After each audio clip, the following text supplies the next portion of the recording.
Have you ever noticed something astonishing about the natural world, something so simple that most people miss it completely? While humans spend enormous amounts of energy fearing death, resisting change, and clinging desperately to what is slipping away, many animals seem to meet the end of life with a calmness that feels almost mysterious. A wounded deer may quietly separate itself from the herd, an aging elephant may slow down and wander away from familiar paths, and countless wild creatures, when their time comes, do not appear to fight the inevitable with the same psychological struggle that consumes so much of human life. Why is that? Do animals possess some secret wisdom that we have forgotten? And if they do, what can their behavior teach us about letting go, not just of life itself, but of relationships, expectations, regrets, and fears? The answer begins with a profound difference between how animals experience reality and how humans do. Animals live almost entirely in the present moment. They respond to what is happening now rather than endlessly replaying yesterday or imagining tomorrow. A gazelle escaping a predator runs with everything it has, but once the danger passes, it returns to grazing. It doesn't spend the next 6 months reliving the chase or worrying about a future attack. Humans, on the other hand, possess a remarkable imagination, but that gift comes with a cost. We can mentally travel through time, revisit painful memories, and create countless future scenarios, many of which never happen. This ability has helped us build civilizations, but it has also created anxiety, attachment, and a deep fear of loss. When death approaches, we often suffer not only from what is happening but from what we imagine we are losing. Animals seem largely free from this burden. Scientists caution against assuming animals understand death exactly as humans do, but observations across many species reveal something fascinating. Animals often recognize decline, injury, and the cessation of life.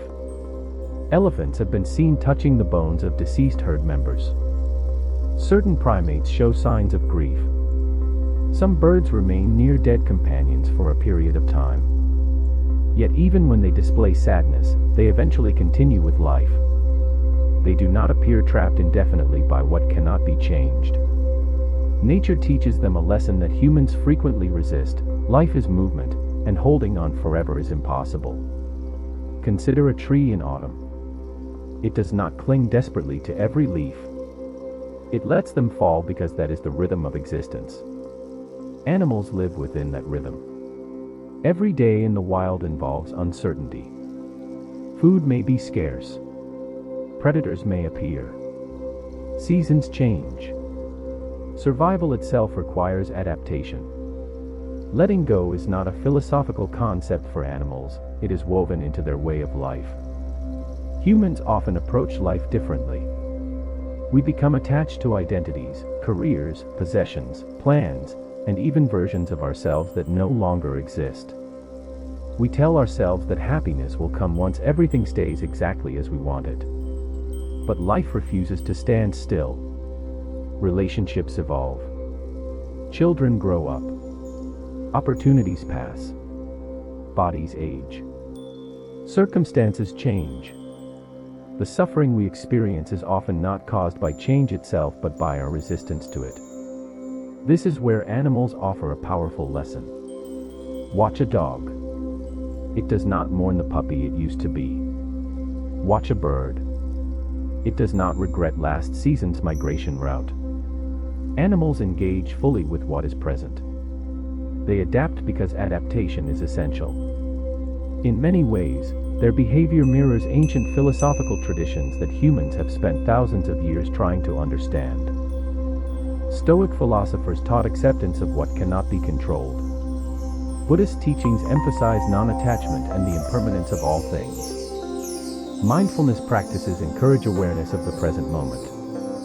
Yet while humans write books and attend seminars to learn these principles, animals often embody them naturally. This does not mean animals are emotionally empty. Far from it. Many species form deep bonds, care for their young, protect companions, and show signs of affection and distress. The difference is that they appear less likely to build endless mental narratives around their experiences. Humans often suffer twice, once from reality and again from the stories we create about reality. We tell ourselves, this should not be happening, or, I can't live without this, or, things must go back to how they were. Animals simply face what is. There is an important distinction here. Letting go does not mean giving up. A sick animal still seeks shelter. An injured animal still attempts to survive.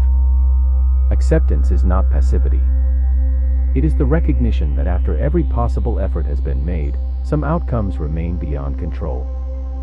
Humans frequently confuse acceptance with defeat, but true acceptance can be liberating. It allows us to stop fighting reality and start responding wisely to it. Think about the moments in your own life that caused the greatest suffering. Perhaps it was the end of a relationship, the loss of a dream, a failure, a betrayal, or the death of someone you loved. The pain was real.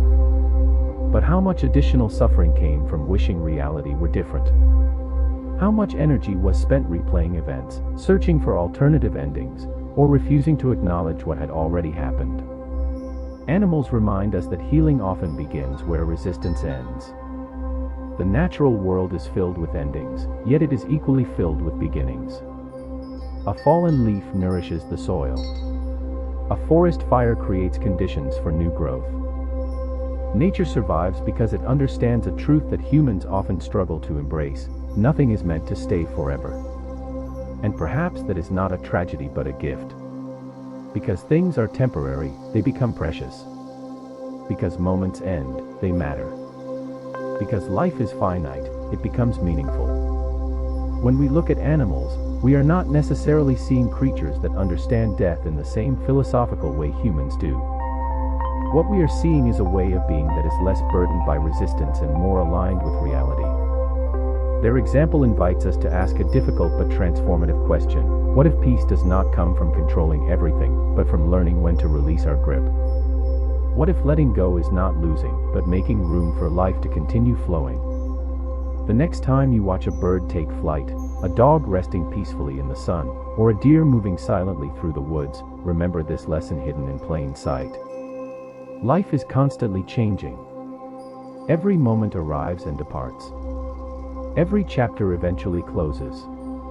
And perhaps wisdom is not found in trying to stop that process, but in learning to move with it. Animals seem to know something that many humans spend a lifetime discovering: peace begins when we stop demanding permanence from an impermanent world, and the courage to let go may be one of the greatest forms of freedom we will ever experience.